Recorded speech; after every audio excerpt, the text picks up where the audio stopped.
So my dear student, आज हम लोग स्टडी करेंगे नस्ट इक्वेशन। क्या स्टडी करेंगे बता? Nernst equation. अगर हम नस्ट इक्वेशन को डिस्कस करते हैं तो उससे पहले सबसे पहले आपको फील होना चाहिए कि एक्चुअली नस्ट इक्वेशन होती क्या है और ये नस्ट इक्वेशन आई कैसे है, मतलब ठीक है, इसका ओरिजिनेशन कैसा है। चलो फिर इसके ओरिजिनेशन को समझाने की कोशिश करते हैं। बहुत ही सिंपल सा है, आप देखना, कंसंट्रेट होना।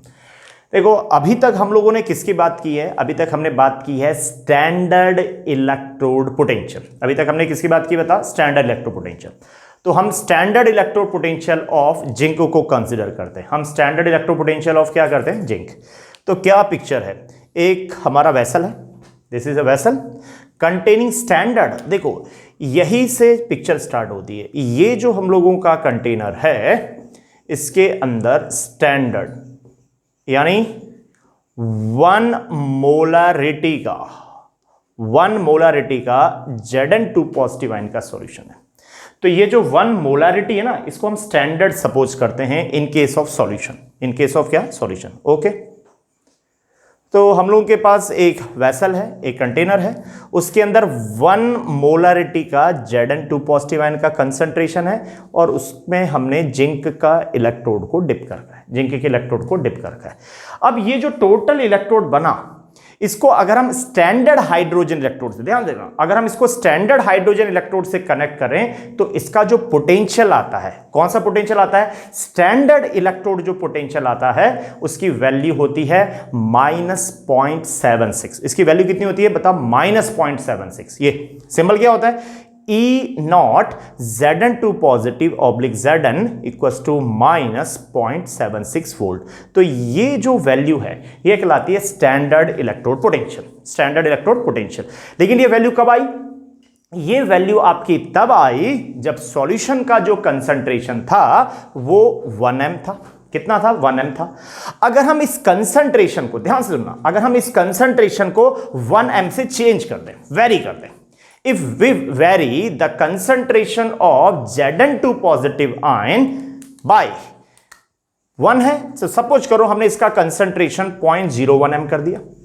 अब वही चीज है, देखो दोबारा से सेम पिक्चर है, बिल्कुल डिट्टो है, लेकिन इस बार हमने इसका कंसंट्रेशन 0.1 m कर दिया, यानी 1 m से डिक्रीज कर दिया। देखो वैल्यू को हम डिक्रीज कर रहे हैं, डिक्रीज। या सपोज करो हमने इसका जो कंसंट्रेशन है वो 2 m कर दिया, यानी हमने इसका कंसंट्रेशन इंक्रीज कर दिया।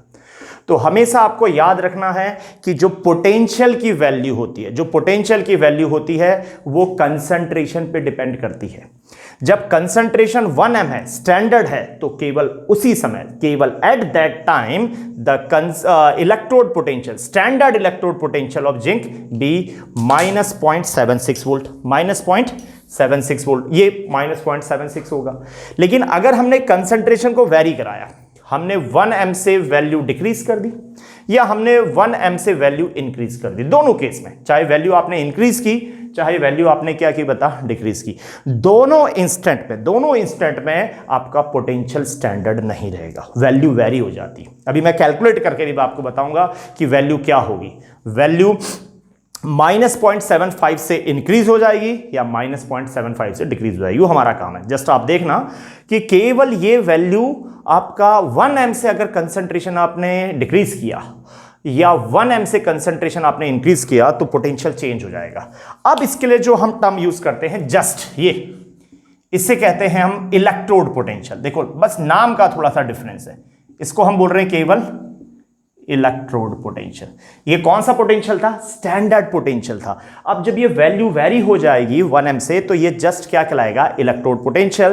तो इसी इलेक्ट्रोड पोटेंशियल को कैलकुलेट करना सिखाता है हमारा भाई साहब। कौन सिखाता है बताओ? नस्ट सिखाता है। तो नस्ट आपको क्या बताता है? नस्ट की हेल्प से आप क्या कर सकते हो? अगर आपके पास कोई सॉल्यूशन है, अगर आपके पास कोई सॉल्यूशन है और उस सॉल्यूशन का अगर आप कंसंट्रेशन वेरी करते हो, 1m से वेरी करते हो, स्टैंडर्ड से वेरी करते हो, तो उसके पोटेंशियल में जितना चेंज आएगा, उसका पोटेंशियल चाहे इंक्रीज हो जाएगा चाहे उसका पोटेंशियल डिक्रीज हो जाएगा। तो दैट इंक्रीज वैल्यू या that decrease value is calculated by using Nernst equation. अब हम नस्ट इक्वेशन देखते हैं कि क्या है। तो नस्ट इक्वेशन के लिए हम लोगों ने क्या किया, एक देखो आप लोग हाफ रिएक्शंस ले ली। अभी हम नर्स्ट इक्वेशन केवल हाफ सेल के लिए लिखेंगे, फिर जब हाफ सेल के लिए आ जाएगा फिर देन कंप्लीट सेल के लिए लिखेंगे। तो ये क्या हाफ सेल है, हाफ सेल क्या है, एम एन पॉजिटिव, ये कोई आयन है एम एन पॉजिटिव, ये एन इलेक्ट्रॉन गेन कर रहा है, माइंड इट, ये एन क्या है, इलेक्ट्रॉन है जो गेन कर रहा है और मेटल में रिड्यूस हो रहा है। तो M N positive ion n electron gain करके एम में कन्वर्ट हो जाता है। वेरी गुड, ये रिएक्शन है, हाफ रिएक्शन है।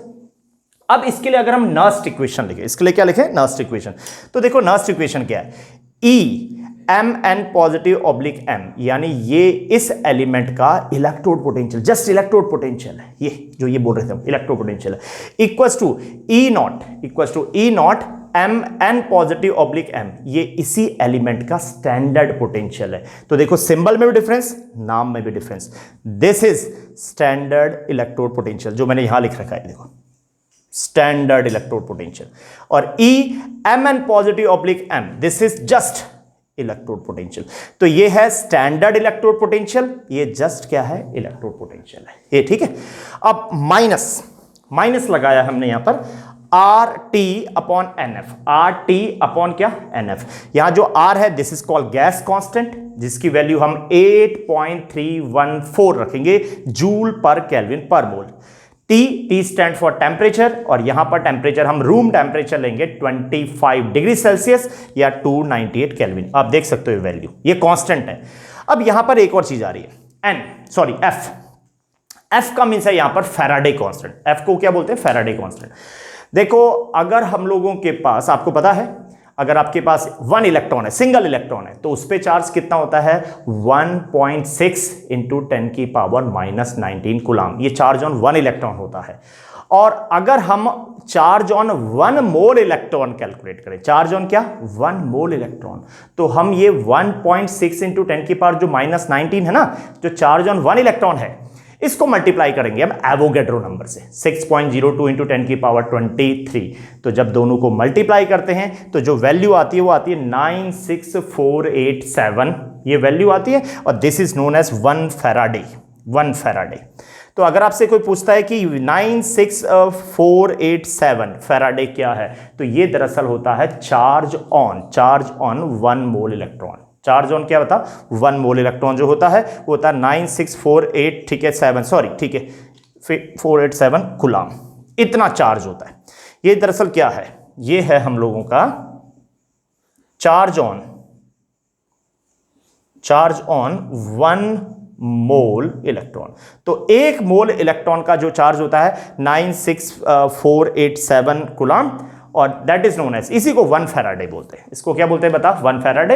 लेकिन बाद में जब आप इलेक्ट्रोलिसिस पढ़ोगे तो हम सिंपलिसिटी के लिए, चीजों को इजी करने के लिए, ये जो 96487 है इसको हम 96500 लिख लेते हैं फॉर कैलकुलेशन इजी करने के लिए, ठीक है। चलो फिर, तो ये जो फॉर्मूला है इसमें ये है एलिमेंट का इलेक्ट्रोड पोटेंशियल, ये है एलिमेंट का स्टैंडर्ड इलेक्ट्रोड पोटेंशियल, ध्यान से देखो, ये इलेक्ट्रोड पोटेंशियल है, ये स्टैंडर्ड इलेक्ट्रोड पोटेंशियल है, this is gas constant, this is temperature, this is Faraday constant 96500 coulomb या 487 कूलम हो गया, okay. N number of electron gain. अब देखो यहां पर ये एलन लगा है, ये जो एलन होता है दिस इज नेचुरल लॉग, ये क्या होता है बता, नेचुरल लॉगरिथम होता है, नेचुरल लॉगरिथम जिसका बेस ई है, जिसका बेस क्या है, ई। तो ये हो गया लॉग कंसंट्रेशन ऑफ प्रोडक्ट। मैं आपको यहां से चीज बताता हूं कि लॉग के बाद ये चीज कैसे याद करेंगे आप। तो अगर माइनस लगा है तो लॉग यानी natural log concentration of product यानी मेटल का concentration upon concentration of reactant, reactant यानी आयंस का कंसंट्रेशन। तो मेटल यानी सॉलिड का कंसंट्रेशन अपॉन आयन का, प्रोडक्ट अपॉन रिएक्टेंट, ये याद कर लो आप लोग, बहुत सिंपल ट्रिक है। Minus RTFN ln product upon reactant, product upon reactant. तो बाय कन्वेंशन, ये केवल कन्वेंशन है कि हम लोगों ने सॉलिड का जो कंसंट्रेशन है उसको 1 सपोज किया है, यानी कंसंट्रेशन ऑफ प्योर सॉलिड या जो सॉलिड है उसके कंसंट्रेशन को हम 1 सपोज करते हैं। तो अगर हम कंसंट्रेशन ऑफ सॉलिड को 1 लें तो ये फॉर्मूला किस में चेंज हो जाएगा, ये फॉर्मूला आपका चेंज हो जाएगा electrode potential equals to standard, वो ये electrode potential equals to standard potential. अब आप एक थोड़ा सा चेक करो, ये सब वैल्यू तो कांस्टेंट है, इसकी वैल्यू क्या है 8.314, टी की वैल्यू कितना है 298, एफ की वैल्यू क्या है बता 96487 कूलम। तो अगर हम इन सब की वैल्यू को पुट करें तो ये एक नंबर आ जाता है। जैसे आपने अभी तो चलो हमने इसको लॉग में कन्वर्ट किया है, कोई बात नहीं, एक स्टेप और कर लेते हैं। देखो ये जो ln है दिस इज नेचुरल लॉग। अगर हम इसको log टू द बेस 10 करें, log टू द बेस 10, देखो आपकी बुक में जितने भी लॉग बन रखे हैं, जो लॉग वैल्यूज आप देखते हो ना, वो नेचुरल लॉग नहीं होते हैं, वो होते हैं log टू द बेस 10 होता है। तो अगर आप नेचुरल लॉग को log बेस 10 में चेंज करो, log बेस 10 में चेंज करो, तो आपको इस नेचुरल लॉग को 2.303 से मल्टीप्लाई करना पड़ेगा। पोटेंशियल, स्टैंडर्ड पोटेंशियल RTF, ये वही है, बस एक नंबर आ गया, क्या आ गया 2.303, और ये ln को हमने log में चेंज कर दिया, log to the base 10। Solid का कंसंट्रेशन 1 सपोज किया आपने, अपॉन आयंस का कंसंट्रेशन चेंज होगा, जो भी कंसंट्रेशन होगा। ओके, तो अब अगर हम यहां देखें तो ये सब वैल्यू कांस्टेंट है। अगर ये सब वैल्यू कांस्टेंट है और इन सब की वैल्यू को अगर आप पुट करोगे, इनकी वैल्यू पुट करोगे, तो ये एक नंबर आ जाता है 0.059। तो देखो अब ये जो फॉर्मूला आपको इतना बड़ा लग रहा था याद करने में, पोटेंशियल इक्वल्स टू एलिमेंट का standard potential minus RT upon NF log concentration of product upon concentration of reactant, ये बहुत सिंपल हो गया है। अब ये फॉर्मूला क्या बन गया है? ये फॉर्मूला बन गया है potential, electrode potential equals to element का standard electrode potential minus 0.059 upon n यानी वो एलिमेंट कितने इलेक्ट्रॉन गेन कर रहा है, लॉग सॉलिड का कंसंट्रेशन 1 अपॉन रिएक्टेंट का कंसंट्रेशन। ओके, बन गया। तो this is known as Nernst equation. तो आपको इतना काम करने की जरूरत नहीं है, जब आप कोई भी न्यूमेरिकल बनाओगे तो आप जस्ट ये फॉर्मूला याद रखो, ये फॉर्मूला। ओके, आगे मूव करते हैं। अभी मैंने थोड़ी देर पहले आपको क्या कहा था कि नर्स्ट वो आपका बंदा है, नर्स वो आपका पर्सन है जो आपको ये सिखाएगा कि अगर आपने वैल्यू को 1m से चेंज कर दिया, 1m से, देखो 1m से आपने डिक्रीज कर दिया या 1m से आपने इंक्रीज कर दिया, तो वो चेंज वैल्यू को कैलकुलेट करना सिखाएगा। तो आपको एक मैं छोटे से न्यूमेरिकल की हेल्प से, देखो हमने 1m से वैल्यू चेंज करके डिक्रीज, 1m से वैल्यू हमने इंक्रीज की है, तो चलो हम इसको कैलकुलेट करना सिखाते हैं आपको, सिंपल से। तो हमने ये ले लिया, देखो जिंक का हाफ सेल, ये जिंक वाला था, इसका स्टैंडर्ड पोटेंशियल आपको पता ही है, क्या है -0.76। अब सपोज करो कि सॉल्यूशन के अंदर जो जिंक का आयन का कंसंट्रेशन है वो कितना है, 0.01 है। पॉइंट कितना है बता, 0.1 है। ओके, मूव करते हैं।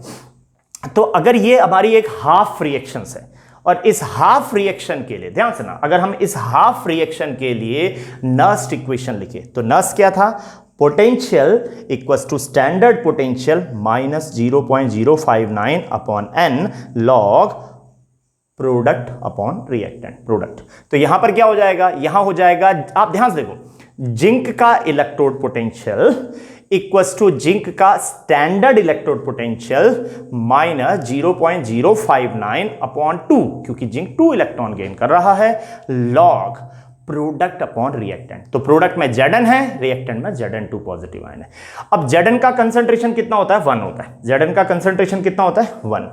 Zn2 पॉजिटिव का कंसंट्रेशन कितना है, 0.01। और जिंक का स्टैंडर्ड पोटेंशियल कितना है, ये है आपका -0.76। तो अगर हम सिंपल कैलकुलेशन करें, ये कैलकुलेशन आपको आती है लॉग, तो मैं बाद में बता रहा हूं, फाइनल आंसर ये आ रहा है। देखो आप, तो आप चेक करो, जिंक का स्टैंडर्ड पोटेंशियल कितना था, 0.76 था। लेकिन अगर हमने जिंक के कंसंट्रेशन को 1m से, देखो 1m से चेंज 0.01 किया, तो उसका पोटेंशियल आप चेक करो, मोर नेगेटिव हो गया। क्या हो गया, मोर नेगेटिव। तो ये एक बहुत इंपॉर्टेंट चीज है जो आपको याद रखनी है कि किसी भी एलिमेंट का अगर पोटेंशियल नेगेटिव होता है, ध्यान से रखना जो मैं बोल रहा हूं, किसी भी एलिमेंट का पोटेंशियल अगर नेगेटिव होता है और उसके कंसंट्रेशन को अगर आप 1m से कम करो, 0.01, 0.001, 0.5, कुछ भी करो आप, उसकी वैल्यू को अगर आप चेंज कर दो, कम करते हो, तो उसका पोटेंशियल हमेशा मोर नेगेटिव हो जाता है। क्या हो जाता है, मोर नेगेटिव। देख सकते हैं आपको, जिंक का स्टैंडर्ड पोटेंशियल -0.76, लेकिन अगर कंसंट्रेशन मैंने 0.01 कर दिया तो देखो पोटेंशियल मोर नेगेटिव हो गया। अब एक काम और करते हैं, हमने बताया था कंसंट्रेशन को हम 1m से चेंज करेंगे, 1m को चेंज करेंगे। अब इंक्रीज करके देखते हैं, 2m करके देखते हैं। ये जस्ट कैलकुलेशंस हैं, ये लॉग कैलकुलेशंस हैं, ये आपको बेसिकली आती हैं। नहीं आती तो फिर हम कभी एक वीडियो बनाएंगे जिसमें आपको जस्ट ये सिखाएंगे कि how to solve a log, ठीक है, एक्चुअली लॉग क्या होता है, ठीक है, और उसको कैसे करते हैं, लॉग एंटी लॉग। अभी आप बेसिक देखो, ये कैलकुलेशंस थी, basic calculation. Next, move to next point. अब Zn2 पॉजिटिव आयन का कंसंट्रेशन हमने 2m कर दिया है, यानी स्टैंडर्ड से इंक्रीज कर दिया है। तो इंक्रीज किया है तो यहां भी वही इक्वेशन लगेगी। देखो ये नेक्स्ट इक्वेशन है, पोटेंशियल एलिमेंट का पोटेंशियल इक्वल्स टू एलिमेंट का standard potential minus 0.59 upon number of electron gain log product upon reactant. तो देखो जिंक का पोटेंशियल इक्वल्स टू जिंक का स्टैंडर्ड पोटेंशियल माइनस 0.059 अपॉन 2, ये 2 इलेक्ट्रॉन्स हैं, लॉग प्रोडक्ट अपॉन रिएक्टेंट। इसका concentration कितना है, 1 है। Zn2 पॉजिटिव का कंसंट्रेशन मैंने आपको कितना गिवन दे रखा है, 2। तो इसको 2 रखोगे और अगर जब इसको सॉल्व करोगे तो देखो लास्ट में वैल्यू कितनी आ रही है। लास्ट में जिंक का इलेक्ट्रोड पोटेंशियल कितना आ गया, जिंक का इलेक्ट्रोड पोटेंशियल आ गया -0.75 जितना भी है। मेन क्या है कि देखो वैल्यू जो है वो लेस नेगेटिव हो गई, यानी मोर पॉजिटिव हो गई। तो अभी क्या कहा था मैंने कि अगर किसी एलिमेंट का पोटेंशियल नेगेटिव होता है और उसका अगर आपने कंसंट्रेशन डिक्रीज किया, तो मैं लिख रहा हूं ये नेगेटिव ना, केवल नेगेटिव के लिए, अगर नेगेटिव है और उसका कंसंट्रेशन अगर आप डिक्रीज करोगे तो उसकी वैल्यू यानी जो पोटेंशियल है वो मोर नेगेटिव हो जाएगा। और अगर उसका कंसंट्रेशन अगर आपने इंक्रीज किया तो वो क्या हो जाएगा बता, वो लेस नेगेटिव हो जाएगा, लेस नेगेटिव। सिमिलरली उल्टा होता है, अगर किसी एलिमेंट का पोटेंशियल पॉजिटिव है, जस्ट मान लो इसका वैल्यू पॉजिटिव होता, तो अगर ये पॉजिटिव वैल्यू होती 0.76 होता, तो देखो ये वैल्यू नेगेटिव आ रही है, तो उसका पोटेंशियल क्या हो जाता बताओ, आपका लेस पॉजिटिव हो जाता, यानी उसकी वैल्यू कम हो जाती। ये 0.76 माइनस होता तो ये वैल्यू कम हो जाती अगर पोटेंशियल पॉजिटिव होता। अगर किसी एलिमेंट का पोटेंशियल आपका पॉजिटिव है और उसका कंसंट्रेशन आपने इंक्रीज कर दिया, इंक्रीज करा, तो इंक्रीज करोगे तो ये देखो ये प्लस है, ये भी प्लस है, तो प्लस प्लस है, तो उसका पोटेंशियल क्या हो जाता है बताओ, इंक्रीज हो जाता है। पोटेंशियल क्या होता है, इंक्रीज। तो ये चीजें मेरे को लगता है अब आपको फाइनली फील हो गया। मैं लास्ट में एक समरी और बना देता हूं आपके लिए। देखो next equation is but nothing but the change in concentration of reactant, but the change in concentration of ions in a solution। अगर आप किसी भी सॉल्यूशन के आयंस का कंसंट्रेशन चेंज करोगे तो उससे जो पोटेंशियल की वैल्यू चेंज होगी ना, पोटेंशियल इंक्रीज होगा डिक्रीज होगा। देखा भी आपने यहां पर, देखो ये मोर नेगेटिव हो गया, ये लेस, ठीक है, नेगेटिव हो गया था। तो ये वैल्यू को कैलकुलेट करना सिखाता है, दैट इज नेक्स्ट इक्वेशन। और पोटेंशियल की वैल्यू हमेशा डिपेंड करेगी, किस पे डिपेंड करेगी बताओ, वो डिपेंड करेगी आपका कंसंट्रेशन पे। बस आपको ये याद रखना है, दैट्स ऑल, ठीक है। Okay, thank you.